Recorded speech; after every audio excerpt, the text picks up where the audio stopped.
पाकिस्तान में भारत की रियासती दहशतगर्दी का एक और सबूत। इंडिया के डिफेंस मिनिस्टर राजनाथ सिंह ने एक ऐसी स्टेटमेंट दे दी है जिसका चर्चा दूर दूर तक हो रहा है। मैं बता रहा हूं, जब नाम लेते हैं पाकिस्तानी, मोदी, जयशंकर, डोवाल, इनके हलक सूख जाते हैं। इनको लगता है पता नहीं यार अब कौन सी मार पड़ेगी हम। राजनाथ सिंह ने ये कहा है कि पाकिस्तान में घुस के मारेंगे।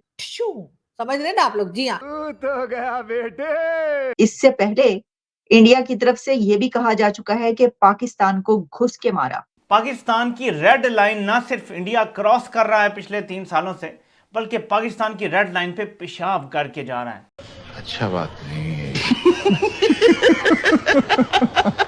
और हमारे मिसाइल पड़े पड़े जंग आलूदा हो रहे हैं, लेकिन हमारी तरफ से, मैं ये नहीं कह रहा कि मिसाइल लेके चढ़ दौड़े, लेकिन कोई जवाब भी नहीं दिया गया। उन्होंने जो लफ्ज़ इस्तेमाल किया है राजनाथ सिंह साहब ने, उसने कहा अगर दहशतगर्द पाकिस्तान में जाएंगे हम उनको फॉलो करेंगे और उनको हम उनकी ज़मीन पे जो है वो मारेंगे। कोई भी हिंदुस्तान से आएगा, यहाँ पे हमारे अनमोल रतन जिन्हें हमने इतना खिला पिला कर इतनी मेहनत से हमने सिखा पढ़ा के पाला है, उन्हें टपका के निकल जाएगा तो मेरा ख्याल है कि फिर हमें अपने आप को चेक करना चाहिए, यानी कि पाकिस्तान की एजेंसीज को देखना चाहिए कि आप लोग नंबर 1 कैसे बने फिर रहे हैं भाई। अब तो मोदी साहब के बारे में जो है वो ये वाला फिक्रा बोलना चाहिए कि सो जा बेटा सो जा वरना गब्बर आ जाएगा। और नरेंद्र मोदी साहब ने इसके हवाले से सच करके दिखाया, आपको पता ही है माजी में उन्होंने करके दिखाया था। और इंडिया के पास ये कैपेबिलिटी है और पाकिस्तान ने अब रियलाइज करना शुरू कर दिया। यानी मोदी जी हद हो गई, यानी अपने लोगों को आप चंद्रयान पे भेज रहे हैं और हमारे लोगों को आप 72 उरों के पास भेज रहे हैं। मतलब ये कौन सा तरीका है भाई?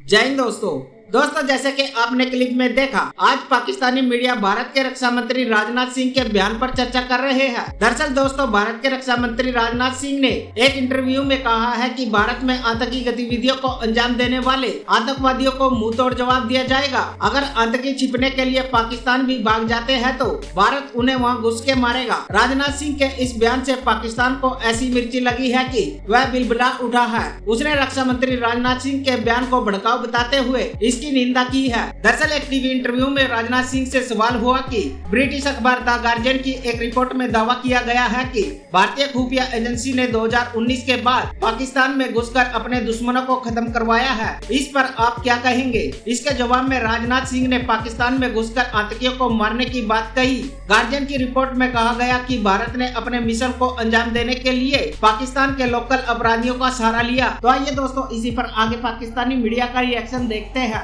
यानी मोदी जी हद हो गई, यानी अपने लोगों को आप चंद्रयान पे भेज रहे हैं और हमारे लोगों को आप 72 उरों के पास भेज रहे हैं। मतलब ये कौन सा तरीका है भाई? ये तो ऐसा नहीं होना चाहिए। देखिए, हमारे लोगों को भी चंद्रयान पे जाना है, हमने भी कई और चीजें जो है डिस्कवर करनी है जो आप लोगों ने की है, G20, SCO और पता नहीं कौन कौन सी मीटिंग्स जो आप लोग करते रहते हैं, उसमें हमें भी आना है। लेकिन अपने लोगों को आप भेज रहे हैं चंद्रयान पे, हमारे लोगों को आप भेज रहे कहीं और, मतलब वहां हुरों के पास। ये कौन सा तरीका है भाई? हमें तो पसंद नहीं आया। और मैं इसके ऊपर मैंने सोचा है कि मैं मोदी जी को इस बार वोट नहीं डालूंगी। मैं हर बार वोट देती हूँ, वो मेरी साइड से कोई दूसरा वहां पे वोट डाल देते। समझ जाइए आप लोग, अब पीछे मत पड़ जाइएगा कि मैं वोट कैसे दे सकती हूँ। लेकिन हाँ, ये है, भारत की गवर्नमेंट ने ये फैसला कर लिया है। अगर भारत की गवर्नमेंट ने यही सोच लिया है कि पाकिस्तान में भेजकर किसी को या यहाँ से किसी तरीके से जो टेरर ग्रुप है या उसके मेंबर्स हैं उनको उड़ाने का काम अगर भारत ने शुरू कर दिया है, तो इसका मतलब ये है कि नेक्स्ट गवर्नमेंट भी पीएम मोदी की ही आ रही है। अब नेक्स्ट गवर्नमेंट भी पीएम मोदी की आएगी, तो ये जितने लोग भी घूम फिर रहे हैं ना, ये चाहे वो हाफिज सईद के हों, मसूद अजहर के हों, दाऊद इब्राहिम के हों, चाहे वो एहसानुल्लाह एहसान के, या कोई भी दूसरा ग्रुप जो है जो यहाँ पे घूम रहा है और वो ये समझ रहे हैं कि वो भारत में जाकर वहां पे टेरर फैलाते रहेंगे, लोगों की जानें लेते रहेंगे, पाकिस्तान में भी लोगों की जानें लेते रहेंगे, उनको चाहिए बुलेट प्रूफ जैकेट पहन के घूमे। जी हाँ, मैं नहीं चाहती हमारे मजीद लोग जाया हो जाएं जो इतनी मेहनत से तैयार की हमारे लोगों ने। तो भाई बुलेट प्रूफ जैकेट पहन के घुमा करे, इसलिए कि मोदी जी ने अब अगर फैसला कर लिया है कि चुन चुन के मारना है, तो फिर वो चुन चुन के मारेंगे और किसी को छोड़ेंगे नहीं। लेकिन हाँ, बुलेट प्रूफ जैकेट के बाद ये भी है कि वो बच्चन साहब की मूवी आई थी आखिरी रास्ता, जी हाँ, वो जरूर देख लिएगा। जो लोग बुलेट प्रूफ जैकेट पहनने का सोच रहे हैं मेरा वीडियो देख के, मुझे लगता है कि इस तरह के लोग मेरा वीडियो जरूर देखते होंगे, इसलिए कि मैं उन्हें बहुत से अच्छे आइडियाज दे सकती हूँ। तो मैं उनको ये बता दूं कि आखिरी रास्ता में बुलेट प्रूफ जैकेट पहनी थी तो बच्चन साहब ने इधर गोली मारी थी, ठा, ठीक है। तो इसलिए हेलमेट भी पहन के घूमे, घर में भी, बाहर भी, हर जगह। लेकिन ये कि अगर सुधर जाए तो ज्यादा बेहतर है, उससे जान दूसरों की भी बच जाएगी, अपनी भी बच जाएगी। अगर सुधर जाए और पाकिस्तान की एजेंसीज, पाकिस्तान की आर्मी अगर ऐसे लोगों को अरेस्ट करे, और भारत जिन्हें मांग रहा है कि जी बार बार डिमांड कर रहे हैं कि जी हाफिज सईद दे दें, तो हाफिज सईद को दे देना। हाफिज सईद रख के क्या आपने उससे पकौड़े बनवाने, करना क्या है? मतलब ये कि हाफिज सईद को अगर आप भारत को दे देते हैं, और 2-4 और लोगों के नाम जो भारत बार बार पाकिस्तान से डिमांड करता रहता है, हमें दे दो, हमें दे दो, तो दे दीजिए ना। वैसे भी अच्छा है, हमारी जान छुटेगी, हमने करना क्या है लोगों का अब। और वैसे भी बार बार एफएटीएफ में जाते अच्छा नहीं लगता। वैसे बहुत टाइम हो गया, हम एफएटीएफ में गए नहीं, कुछ टाइम पहले निकल तो आए थे बाहर, लेकिन वो भी मैंने सुना है तीसरी या चौथी बार हम बाहर निकले थे एफएटीएफ से। एफएटीएफ वालों को भी हमारी आदत पड़ गई है, अब वो हमें मिस कर रहे होंगे, लेकिन खैर अब वो हमें मिस ही करते रहेंगे। इसकी वजह ये है कि अब के भारत की गवर्नमेंट कुछ मिस करने को तैयार नहीं है। और अगर ये खबर सही है, जो कि मुझे तो ठीक ही लगती है, लेकिन खैर भारत के लोग मानेंगे नहीं, वो यही कहेंगे नहीं नहीं जी, मोदी जी को तो कोई काम नहीं है, उस तरह के काम क्यों करेंगे। लेकिन खैर अगर कर भी रहे हैं तो बहुत सारी दुआएं, बहुत सारी बेस्ट विशेस कि आप इसी तरीके से काम करते रहिए। शायद ऐसे ही कुछ सफाया हो जाए, और इसी तरह से शायद ये टेरर ग्रुप जो है पाकिस्तान इन्हें सपोर्ट करना छोड़ दे, या पाकिस्तान के लोग जो है वो जो कहते हैं ना कि जी हम जिहाद करेंगे, हम जी क्या गजवाए हिंद करने निकलने वाले, शायद ये सब चीजें पाकिस्तान में रोकी जा सके, पाकिस्तान के लोगों को थोड़ी अक्ल आ जाए, और वो ये समझने की कोशिश करें कि पढ़ाई लिखाई कीजिए और उसके बाद आगे जाइए, और जाकर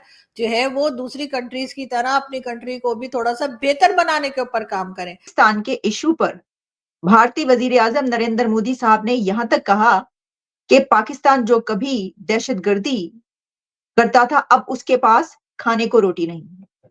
देखिए किस तरफ हमने इनको ला खड़ा किया है, कहां पर ला खड़ा किया है कि इनके पास अब इनको दाल चावल की फिक्र है, अब इनको खाने की रोटी की फिक्र है, अब दहशतगर्दी आप भूल जाएं।